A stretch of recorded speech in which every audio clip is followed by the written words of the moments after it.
اللہ اکبر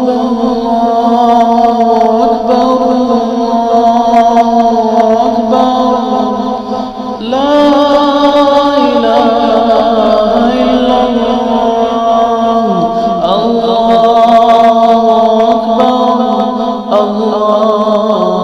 اکبر وللہ الحمد۔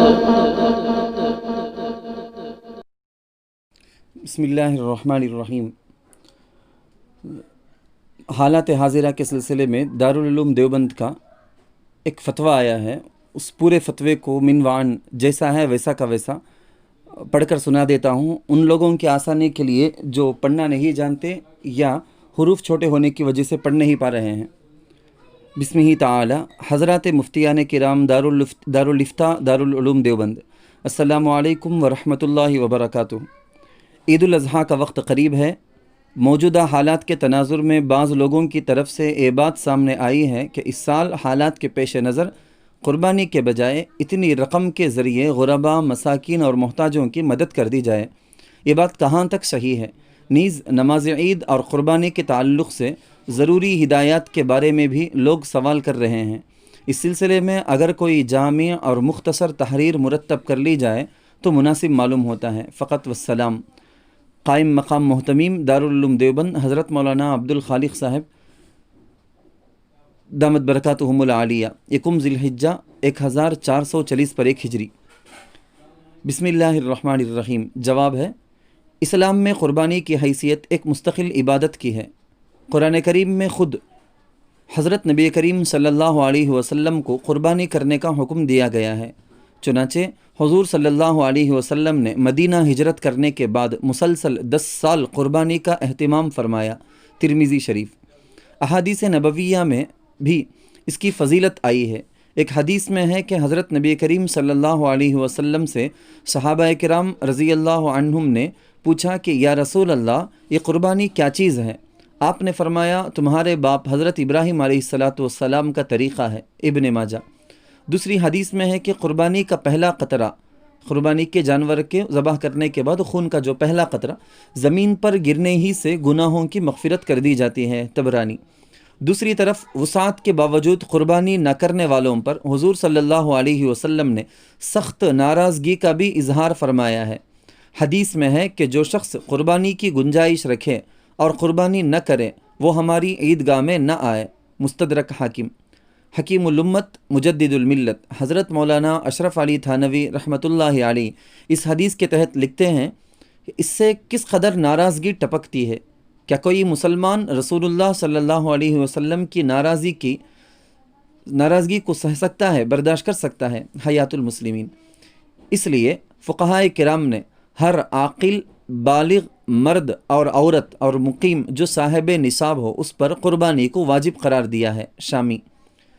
لہٰذا مسلمانوں کو ایام قربانی میں قربانی کی عبادت پورے اہتمام اور خوش دلی کے ساتھ انجام دینی چاہیے۔ حدیث میں ہے کہ تم لوگ جی خوش کر کے قربانی کرو۔ ابن ماجہ۔ قربانی کے ایام میں دوسری کسی عبادت کو قربانی کا بدل سمجھنا غلط ہے۔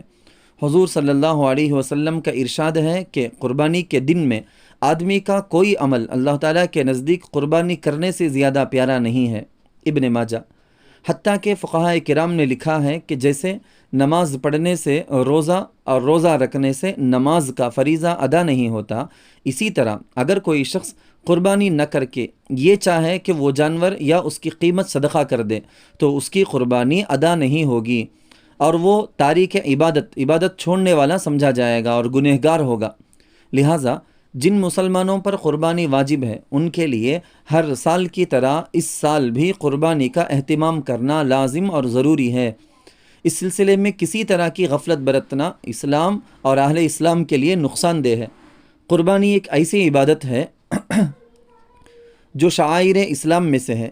یہ محض جانور کو ذبح کرنا نہیں ہے بلکہ اسلام کے شعار کے طور پر اس عبادت کو انجام دیا جاتا ہے۔ اس عبادت کا کوئی بدل نہیں ہو سکتا۔ لہٰذا قربانی کے بجائے اتنی رقم غرباء، مساکین کو صدقہ کرنے کی بات قطعاً درست نہیں ہے۔ یہ سراسر ناواقفیت ہے۔ اسلام میں غربا اور مساکین کی مدد کا مستقل تاکیدی حکم ہے، جس کے لیے صدقات واجبہ اور نافلہ دونوں طرح کا نظام موجود ہے۔ اب چند ضروری ہدایات ذکر کی جاتی ہیں۔ عشرہ ذی الحجہ میں یعنی ذی الحجہ کے 10 دن رات میں عبادت کا خوب اہتمام کیا جائے، بالخصوص 9ویں ذی الحجہ کے 9ویں تاریخ یعنی عرفے کے روزے کا اہتمام کیا جائے۔ احادیث میں ان 10 دنوں میں عبادت کرنے کی فضیلت آئی ہے۔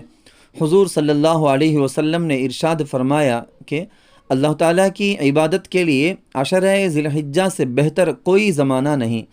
ان میں ایک دن کا روزہ 1 سال کے برابر اور ایک رات کی عبادت کرنا شب قدر کی عبادت کے برابر ہے، ترمذی شریف۔ 9ویں ذی الحجہ کی فجر سے 13ویں ذی الحجہ کی عصر تک فرض نمازوں کے بعد بآواز بلند تکبیر تشریق کا اہتمام کیا جائے۔ تکبیر تشریق یہ ہے: اللہ اکبر لا الہ الا اللہ واللہ اکبر وللہ الحمد۔ عید الاضحیٰ کی 2 رکعت نماز 6 زائد تکبیروں کے ساتھ واجب ہے، اس لیے سنت کے مطابق یہ نماز پورے اہتمام سے حسب شرائط جماعت کے ساتھ ادا کی جائے۔ 10ویں ذی الحجہ عید کی نماز کے بعد سے 12ویں کے غروب سے پہلے تک قربانی کی جا سکتی ہے، البتہ پہلے دن قربانی کرنا افضل ہے۔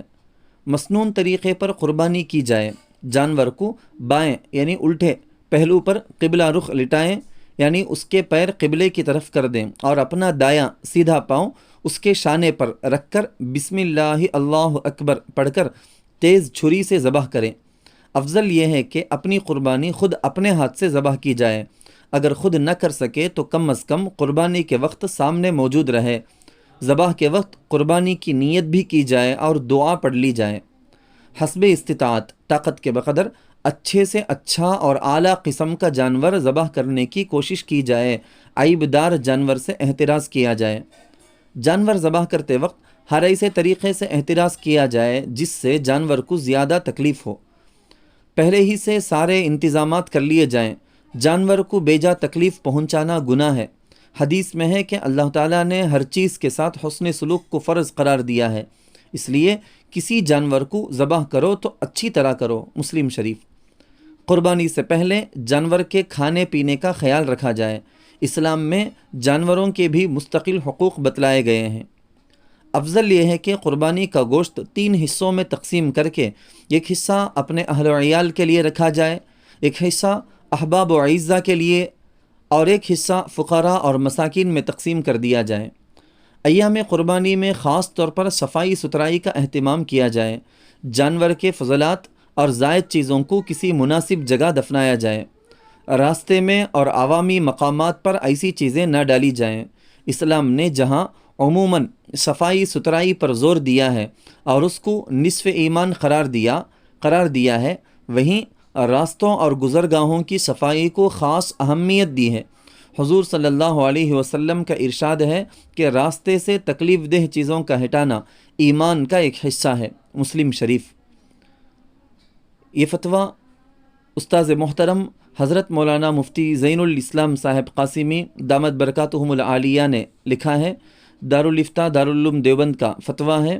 حضرت مولانا مفتی محمود حسن صاحب بلند شہری، حضرت مولانا مفتی حبیب الرحمن صاحب بڑے مفتی صاحب، مفتی حبیب الرحمن صاحب عفا اللہ عنہ، حضرت مولانا سید محمد مصعب صاحب، حضرت مولانا محمد اسد اللہ صاحب، حضرت مولانا وقار علی صاحب، حضرت مولانا فخر الاسلام صاحب دامت برکاتہم العالیہ، ان سب کی دستخطیں درج ہیں۔